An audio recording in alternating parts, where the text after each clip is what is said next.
Now you must believe what I say when I tell you that you can learn to read like many other children who are like you and not like Peter. अब सुनो, मैं तुमसे क्या कहना चाहती हूँ कि मेरा ये विश्वास है कि तुमने अभी तक उस तरह से ट्राई नहीं किया है जैसे दूसरे बच्चे पढ़ना सीखते हैं। तुमने सिर्फ पीटर की ही बात सुनी है। पीटर की तरह कोई पढ़ना नहीं सीखता। First you must know what happens when you are able to read. पहले ना तुम्हें सबसे पहले ये पता होना चाहिए कि जब तुम पढ़ना सीख जाओगी ना तो तुम क्या क्या कर पाओगी।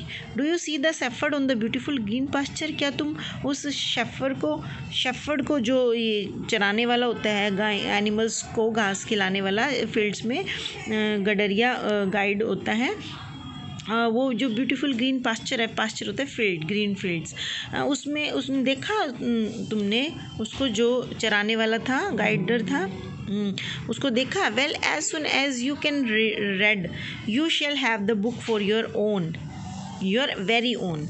तो जैसे ही तुम पढ़ना सीख जाओगी ना तो तुम्हारे पास खुद की एक बुक होगी। And then you will know the whole story just as if someone were to tell it to you. और तुम फिर ना अपनी सारी स्टोरी ना खुद ही पढ़ पाओगे इस तरह से जैसे कि कोई तुम्हें बता रहा हो।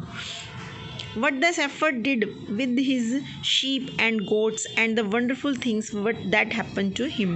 तुम ये भी जान पाओगे कि जो शेफर्ड है, चराने वाला है, जो गडरिया, वो अपनी भेड़ और बकरियों को किस तरह से, मतलब कि क्या करता है भेड़ और बकरियों के साथ, और कितनी अच्छी अच्छी वंडरफुल हैरानी वाली चीज़ें उसके साथ होती है। Wouldn't you like to know all that Heidi. क्या तुम नहीं जानना चाहती उन सारी चीज़ों को Heidi. Heidi had been listening with keen attention and now exclaimed with sparkling eyes, "Oh, if only I could read already." Heidi अब जो है वो बड़ी इंटरेस्टेड तरीके से सारी बातें सुन रही थी, फुल अटेंशन के साथ, और उसने एकदम अचानक से बोला चमकदार आंखों के साथ, "ओह, काश मैं पढ़ पाती तो मैं ये सब कर पाती। ओह, अगर मैं पढ़ पाती तो आई कुड रेड ऑलरेडी, मैं पहले ही सब कुछ इस बारे में पढ़ लेती।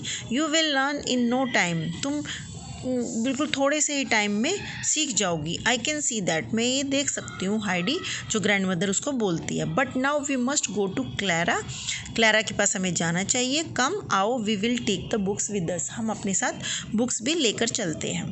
Grand mother took Heidi's hand and they went together into the study. वो स्टडी रूम में उसका हाथ पकड़ते हुए स्टडी रूम में इकट्ठे चले जाते हैं। From the day Heidi had tried to go home and Fräulein Rottenmeier had scolded her for being so wicked and ungrateful। उस दिन के बाद जो है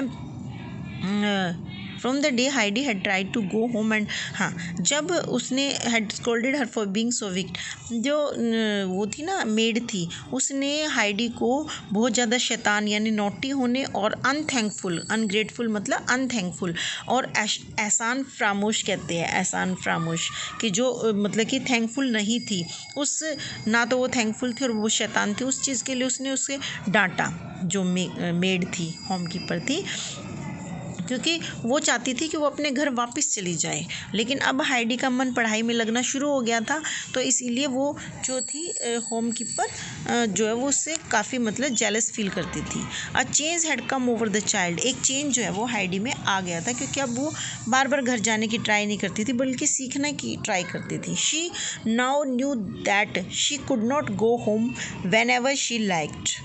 अब जो वो मेड थी ना, उसे ये पता चल चुका था कि अब जो दूसरे वाले शी है ना, उसका मतलब हाइडी, और पहले वाले शी जो है शी नाउ न्यू, वो मेड के लिए है। अब वो जान चुकी थी कि भाई अब ना हाइडी ना अपना घर नहीं जाएगी जैसा कि वो जाना चाहती थी हमेशा।